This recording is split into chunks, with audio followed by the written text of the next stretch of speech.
Assalamualaikum, nama saya Nur Hazwani binti Zakaria, nombor matrik F1084. Okay, saya akan menerangkan introduction tentang networking. Okay, networking dia merujuk kepada penyambungan computing device melalui sistem komunikasi untuk berkongsi sumber, maklumat dan data. Seterusnya, sambungan ini juga dia diwujudkan melalui media yang berwayar seperti kabel internet atau teknologi wireless seperti Wi-Fi dan Bluetooth. Seterusnya, networking ni dia membolehkan communication antara device, user dengan application untuk menyokong fungsi critical system seperti internet, cloud computing dan rangkaian local network dalam perniagaan kita. Okay, seterusnya adalah network device. Yang pertama adalah router. Router ni dia bertindak sebagai gateway antara internet network dengan external network seperti internet. Okay, dia mengarahkan trafik yang berbeza dan menyediakan ciri keselamatan seperti firewall capabilities.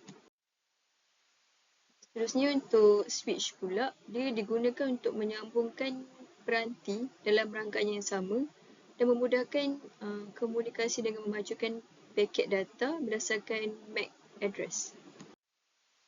Seterusnya juga wireless access point. Dia menyediakan sambungan wireless kepada peranti seperti laptop dan smartphone dan membolehkan juga mereka menyambung rangkaian tanpa kabel. Untuk firewall, dia melaksanakan dasar keselamatan untuk mengawal trafik rangkaian masuk dan keluar iaitu incoming and outgoing network traffic untuk melindungi daripada akses tanpa kebenaran dan ancaman cyber. Seterusnya untuk print server, dia untuk mengurus tugas percetakan dalam rangkaian dan membenarkan berbilang pengguna juga untuk share printer. Untuk file server pula, dia function dia untuk simpan dan mengurus file dan sumber yang dikongsi, dan dia membolehkan juga pengguna mengakses dan dia bekerjasama dalam dokumen dan data. Untuk network attached storage ni, dia menyediakan storage space untuk rangkaian dan membenarkan multiple user ni mengakses dan berkongsi file. Last sekali, UPS adalah uninterruptible power supply. Dia membekalkan backup power pada critical network device untuk memastikan operasi berterusan dan semasa gangguan kuasa ataupun turun naik. Sekian, terima kasih.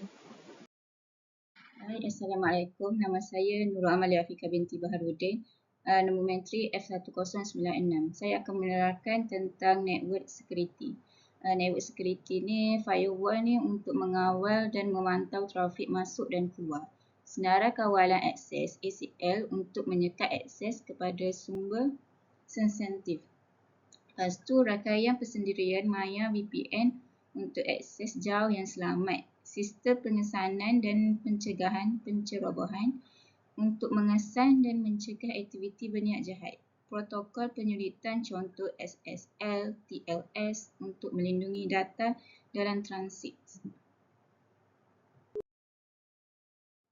Yang ketiga, network method. First, gunakan pemboleh ubah panjang subnet masking VLSM untuk mencipta 4 subnet untuk menampung jabatan yang berbeza. Yang kedua, berikan alamat IP daripada julat IP yang sesuai untuk setiap subnet. Yang ketiga, gunakan julat alamat IP peribadi seperti 192.168. Lepas tu, konfigurasikan DHCP Dynamic Host Configuration Protocol untuk penetapan alamat IP automatik. Yang terakhir, topin subnet lalai untuk julat alamat IP peribadi kelas C. Ialah 2.55.255.255.0. Assalamualaikum warahmatullahi wabarakatuh. My name is Nur Aslam binti Muhammad Ghazali. My metric number is F1141. Okay, for number 4, we just use Kisco. We just use apps Kisco Packet Tracer. Okay, for first, for this first, we have one switch and 15 PC. Okay, for the next, we have two switch and 20 20 PC for accommodate use Wi-Fi. And for the last, we have one switch and 17 PC can connect Wi-Fi with one switch. For number 5, physical problem. Okay, first, cable damage. Broad or damaged cable can disrupt network connectivity. Maksudnya, kabel yang putus ataupun rosak boleh menyebabkan rangkaian internet terganggu.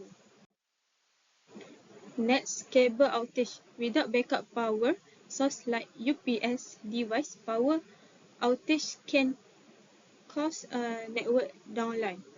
Maksudnya, tanpa sumber kuasa sandaran seperti UPS, gangguan bekalan elektrik boleh menyebabkan masa rangkaian tidak berfungsi sama sekali. Third, equipment failure. Malfunctioning hardware such as switches or router can lead to network disruption. Maksudnya dekat sini, alat yang berfungsi seperti switch ataupun penghala boleh menyebabkan gangguan rangkaian. Okay. Next, environmental factor. Temperature fluctuation, humidity and dust can affect the performance of network equipment if not properly controlled. Maksudnya, turun persekitaran suhu, kelembapan dan habuk boleh menjejaskan prestasi peralatan rangkaian jika tidak dikawal dengan cara yang betul. Last point, congestion. Overload network device or bandwidth limitation can cause network congestion and slow performance. Maksudnya, rangkaian yang terbeban ataupun had lebar lajur boleh sebabkan kesesakan rangkaian dan prestasi yang sangat perlahan. Okay, for the last conclusion, infrastructure upgrade, modeling the physical and wireless network infrastructure with the latest technology to improve performance and reliability. Maksudnya, kita nak perbarui infrastructure rangkaian fizikal ni dengan wireless teknologi yang sekarang untuk tingkatkan prestasi dan kebolehpercayaan satu rangkaian. Second, network security enhancement, implementing robust cybersecurity measures such as firewall, VPNs and intrusion detection system to safeguard against threats and ensure data privacy. Maksud dia, laksanakan langkah keselamatan yang kukuh. Contohnya seperti firewall, VPN dan sebagainya. Untuk kesan, kita boleh kesan yang mana nak ceroboh dan kita boleh lindungi daripada ancaman yang tak sepatutnya untuk pastikan keselamatan data privacy. Third, scalability and flexibility. Design the network with scalability in mind. Allow the seamless expansion as business need avoid, while incorporating cloud-based solution for scalability. Maksudnya, reka bentuk rangkaian dengan ambil kira scalability dan bolehkan kembang yang maksudnya perkembangan yang lancar apabila keperluan perniagaan berkembang. Sambil tu, kita boleh gabungkan masalah berasaskan awam untuk flexibility. Next, cost efficiency. Balancing performance and security improvement with cost effectiveness to ensure that the network provide long-term value without expenses. Okay, maksudnya imbangi peningkatan prestasi dan keselamatan dengan cara yang keberkesanan kos untuk pastikan rangkaian bagi nilai jangka panjang tanpa kita keluarkan perbelanjaan tu yang berlebihan. So maksudnya kos pembelanjaan yang kita keluarkan tu adalah sepadan dengan apa yang kita dapat. And last, user training and support. Ensure that staff the trainer on new system and protocol, and that technician support is readily available to address any issue quickly and effectively. Maksudnya pastikan pastikan staff yang dilatih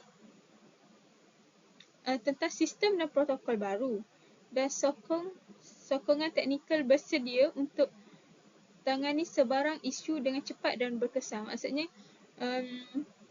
sini kita ada staff yang terlatih dan faham tentang sistem protokol baru ni, dan kita juga ada backup teknikal yang sentiasa bersedia untuk jalankan tugas yang kalau ada masalah ni dia boleh ambil tugas tu dengan cepat, dengan dia tahu apa dia nak buat, supaya maksudnya dia tahu apa dia nak buat dengan berkesan.